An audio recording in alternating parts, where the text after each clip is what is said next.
सब विद्यार्थियों को मेरा नमस्कार। तो जैसा कि आप सभी को ज्ञात है कि पिछली वीडियो में हमने जो हमारा अध्याय चला हुआ है मेरे संग की औरतें, उसका जो पाठ का सार है उसका आधा भाग हमने पढ़ा था। शेष जो बचा हुआ भाग है वो आज हम इस वीडियो में पढ़ेंगे। तो शुरू करते हैं।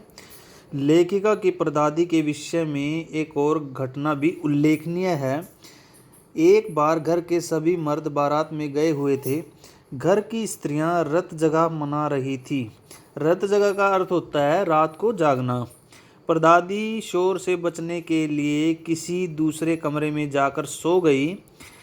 तभी एक चोर सेंध लगाकर उनके कमरे में आ गया। कमरे में हलचल होने से परदादी की आंख खुल गई। उसने कहा, तुम कौन हो? चोर ने कहा, जी मैं हूँ। परदादी ने कहा, तुम कोई भी हो, मेरे लिए कुएं से एक लोटा पानी का लेकर आओ। चोर ने हड़बड़ाहट में कह दिया कि मैं तो चोर हूँ। बुढ़िया ने कहा कि मुझे इससे कुछ नहीं लेना देना। बुढ़िया ने आधा लोटा पानी पीकर चोर से कहा कि ले और इसे तू पी ले। चोर द्वारा पानी पी लेने पर उसने कहा, अब हम माँ बेटे हुए, अब तू चोरी कर या खेती कर। चोर बाहर निकलता हुआ हवेली के पहरेदारों द्वारा पकड़ा गया और माफ़ी मांगकर बचा। उसके पश्चात उसने चोरी करना छोड़कर खेती करना आरंभ कर दिया।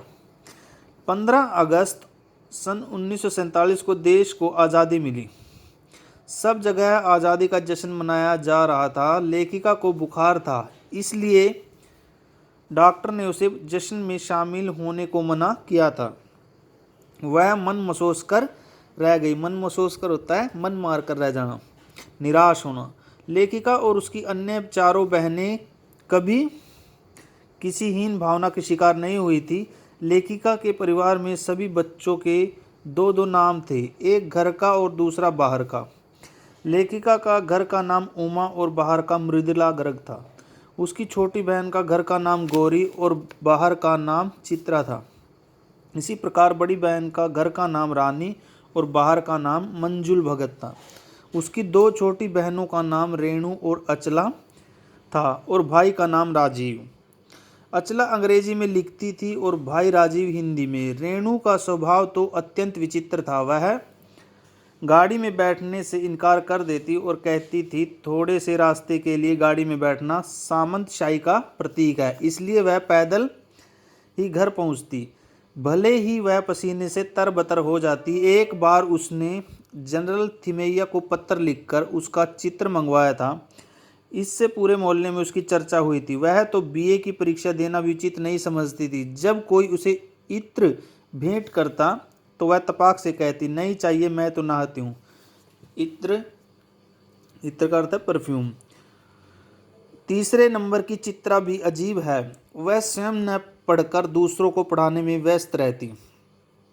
उसके अपने अंक कम आते और उसके शिष्यों के अधिक।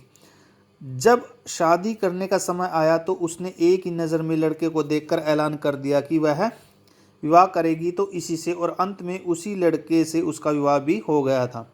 अचला सबसे छोटी बहन है। उसने पहले एमए अर्थशास्त्र किया, फिर पत्रकारिता में दाखिला लिया और पिता की पसंद के लड़के से विवाह किया।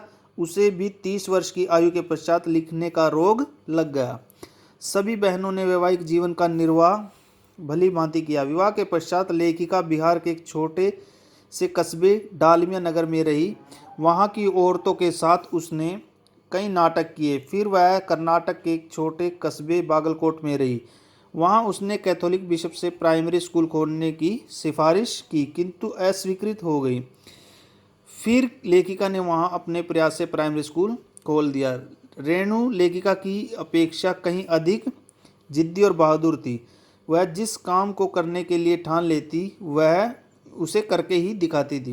एक दिन वर्षा के कारण उसके स्कूल की बस नहीं आई। वह 2 किलोमीटर पैदल ही स्कूल में जा पहुंची। स्कूल बंद था। उसका कोई मलाल नहीं था। उसका मानना था कि अकेलेपन का मज़ा कुछ और ही होता है। तो ये हमारा जो अध्याय था मेरे संग की औरतें, उसका सार हमने किया है। अगली वीडियो में हम इसके जो अभ्यास के प्रश्न उत्तर हैं उसको करेंगे। तो सभी विद्यार्थी इसको एक बार अच्छे से पढ़ेंगे। धन्यवाद।